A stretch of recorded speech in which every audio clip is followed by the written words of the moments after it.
Sebelum mulai, jangan lupa subscribe, like, komen, dan share agar kamu tidak ketinggalan kisah horor berikutnya. Malam itu, aku terbangun karena suara napas berat dari arah lemari. Suara itu pelan, tapi ritmenya jelas seperti seseorang bersembunyi dan menunggu aku sadar. Aku menahan napas ketika gagang lemari bergetar perlahan, seakan disentuh dari dalam. Ruangan kamar terasa menutup rapat. Udara dingin menusuk kulit. Matahari belum terbit, dan aku tahu tak ada siapapun di rumah selain diriku sendiri. Keringat dingin membasahi tengkukku saat napas berat itu berubah menjadi desisan panjang. Suara itu terdengar sangat dekat, seperti menempel pada pintu kayu. Aku mencoba bangun, tetapi tubuhku terasa berat, seolah ada yang menekan dari kejauhan. Ketika aku memberanikan diri memanggil pelan, tidak ada respons. Hening. Lalu tiba-tiba muncul ketukan pelan dari dalam lemari, berulang seperti kode 3 kali, berhenti, lalu 3 kali lagi. Seakan sesuatu sedang berusaha berbicara lewat kayu. Anjing tetangga menggonggong tanpa henti. Suaranya menggema lewat ventilasi kamar. Setiap gonggongan terdengar tepat setelah napas berat itu membesar. Seolah hewan itu melihat sesuatu yang mataku belum cukup berani untuk melihat. Tiba-tiba pintu lemari bergerak sedikit.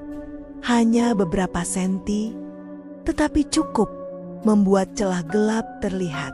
Dari sana, hawa dingin merembes keluar, membawa aroma tanah basah dan sesuatu yang berbau besi seperti darah yang lama mengering. Lampu kamar berkedip 2 kali, lalu meredup. Dalam redup itu, aku melihat sesuatu di balik celah. Sepasang mata merah menyala, tak berkedip, menatap lurus padaku.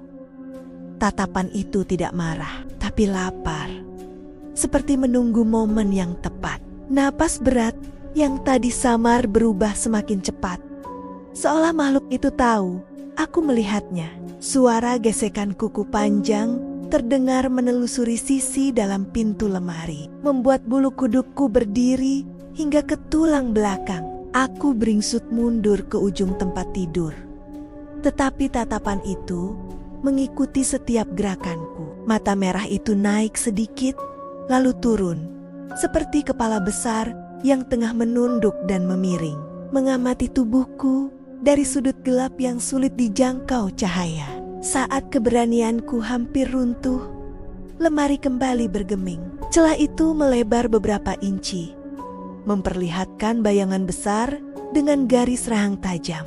Tiba-tiba suara lidah menjilat, basah dan panjang. Aswang itu seakan sangat menikmati rasa ketakutanku. Aku mencoba meraih ponsel di samping bantal, tetapi layarnya langsung berubah statis putih begitu disentuh. Suara napas dari lemari semakin keras, seolah makhluk itu tahu aku berusaha meminta bantuan. Jari-jariku gemetar saat cahaya ponsel berkedip sendiri. Angin tidak berhembus, tetapi tirai dekat lemari bergerak seakan disapu tangan besar. Aku mendengar derit lembut, seperti tulang yang diregangkan. Hanya suara itu dan napas buas dari dalam lemari yang terus memecah kesunyian. Tiba-tiba aswang itu menggeram pelan, sangat rendah, hampir seperti dengungan. Suara itu membuat dadaku terasa berat. Ketika aku fokus, terdengar gumaman asing ritmis dan berulang seperti mantra yang keluar dari tenggorokan liar. Aku semakin yakin bahwa makhluk itu tidak hanya sedang memperhatikanku, tetapi juga memanggilku. Sebuah tarikan halus muncul di dada, seolah langkahku ingin mendekat tanpa sadar. Tatapan merah itu seperti magnet yang sulit kuhindari. Cahaya lampu tiba-tiba padam. Dalam gelap pekat itu, aku mendengar pintu lemari terbuka pelan. Tidak ada cahaya, hanya suara engsel yang terangkat oleh sesuatu yang lebih kuat dari manusia. Lalu terdengar gerakan menyeret pelan dari dalamnya. Ketika lampu menyala kembali sebentar, aku melihat bayangan panjang memanjang di lantai, menjulur hingga mendekati kakiku. Bayangan itu tak sesuai bentuk manusia, terlalu tinggi, terlalu kurus, dan jari-jarinya seperti cabang yang patah.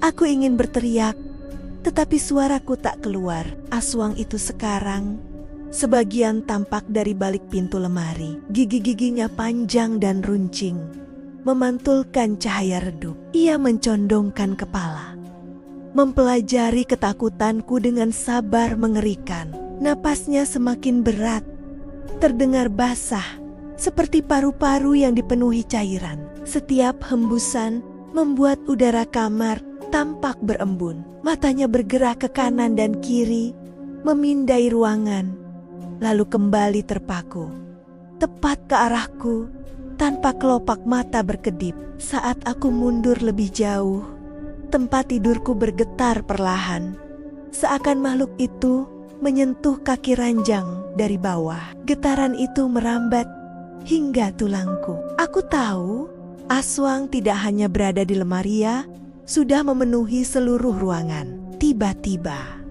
suara lidah panjang menjulur terdengar sangat dekat, jauh lebih dekat dari lemari. Aku menahan napas. Lalu suara itu berbisik pelan, patah-patah, seolah menyebut namaku dengan nada lapar. Aku melih. Aku menempelkan punggung ke dinding. Tetapi hawa dingin yang merayap justru seolah berasal dari balik tembok itu sendiri. Seakan ruangan ini menjadi rongga besar tempat makhluk itu menyusup dari segala arah. Langkahku terasa berat, seolah ada tekanan tak terlihat menahanku. Cahaya lampu kembali kedap-kedip, dan setiap kali padam setengah detik, posisi bayangan di lantai tampak berubah. Kadang memanjang, kadang melebar, tapi selalu bergerak mendekatiku. Seolah Aswang itu mencoba bermain, menikmati ketakutanku perlahan. Telingaku menangkap suara kuku panjang menggesek lantai, mencoret-coret kayu, seperti seseorang menulis pesan dengan ujung tulang. Ritme gesekannya seperti mengikuti detak jantungku, semakin cepat ketika ketakutanku memuncak. Aku menutup telinga, tetapi suara itu tetap terdengar, langsung menembus pikiranku. Seperti makhluk itu berbicara melalui tulang tengkorakku. Bisikan itu samar, namun jelas menyeret kalimat, keluar, atau aku yang datang.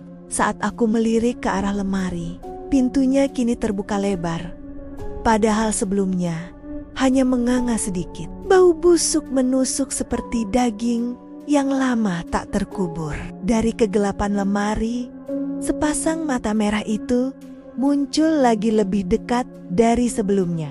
Aku berusaha meraih gagang pintu kamar, tapi langkahku terpeleset oleh sesuatu yang licin. Saat kulihat, ternyata itu bekas goresan kuku yang meninggalkan serpihan kayu tercampur cairan gelap seperti darah. Seolah makhluk itu menandai jalannya menuju aku.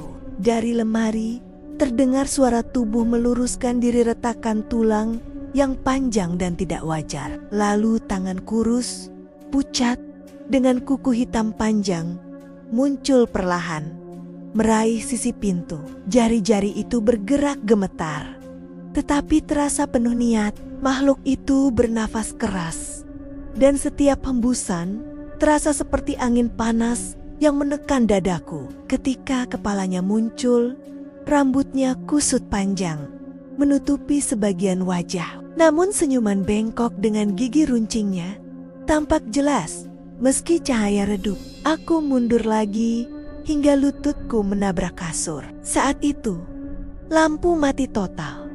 Gelap pekat melingkupi ruangan.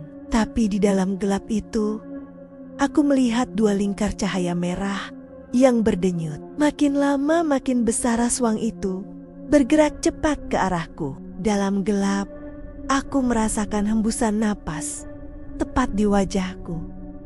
Begitu dekat hingga ujung rambutku bergerak. Lalu terdengar bunyi retakan kecil dan bisikan rendah. "Jangan lari, aku sudah di depanmu." Jantungku seakan berhenti sesaat. Aku meraba-raba lantai, mencari apapun untuk membela diri. Tanganku menemukan benda dingin, sebuah gantungan besi. Saat ku genggam, kuku makhluk itu menyentuh punggung tanganku. Sentuhannya dingin, kasar, dan membuat seluruh tubuhku merinding seketika. Seolah kulitku ikut membeku. Terdengar suara lirih seperti rengekan, namun nadanya bukan sedih, justru lapar. Nafas makhluk itu semakin cepat, seolah aroma tubuhku membangkitkan hasrat purbanya. Aku tahu Aswang berburu di malam hari, dan malam ini akulah buruannya. Lampu tiba-tiba menyala lagi. Hanya sepersekian detik, namun itu cukup untuk melihat wujudnya.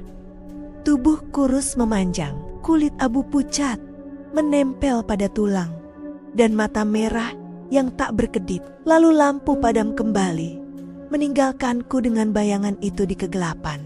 Aku menjatuhkan diri dan merangkak menjauhinya. Setiap gerakanku diikuti dengan suara kuku panjang menyeret lantai. Bayangan besar melintas di dinding, bentuknya barabuba seperti makhluk yang belum sepenuhnya memilih wujudnya. Aku berhasil mencapai pintu dan memutar gagangnya, tapi pintu tidak bergeming, seperti ada sesuatu yang menahannya dari luar. Suara berat makhluk itu mendekat, dan udara di sekelilingku menjadi mengental, seakan mencegahku untuk melarikan diri. Mendadak suara ketukan dari jendela menggelegar. Bukan ketukan biasa, melainkan hantaman keras, seperti seseorang melemparkan tubuh ke kaca. Aku menoleh, dan untuk satu momen aku melihat wajah lain di balik jendela. Wajah yang sama dengan makhluk di lemari. Ruang kamar seolah menjadi jebakan mematikan. Aswang itu kini berada antara aku dan lemari, sementara bayangan di jendela masih menatap tanpa kelopak. Dua entitas yang sama, atau satu makhluk dengan wujud ganda, aku tak tahu lagi. Aku mengayunkan gantungan besi ke arah gelap, tepat ketika makhluk itu menerjang. Suara logam bertemu tulang terdengar nyaring. Makhluk itu mundur, melengking, tubuhnya merenggang seperti karet. Sementara itu, rambutnya berkibar liar, terkena hantaman.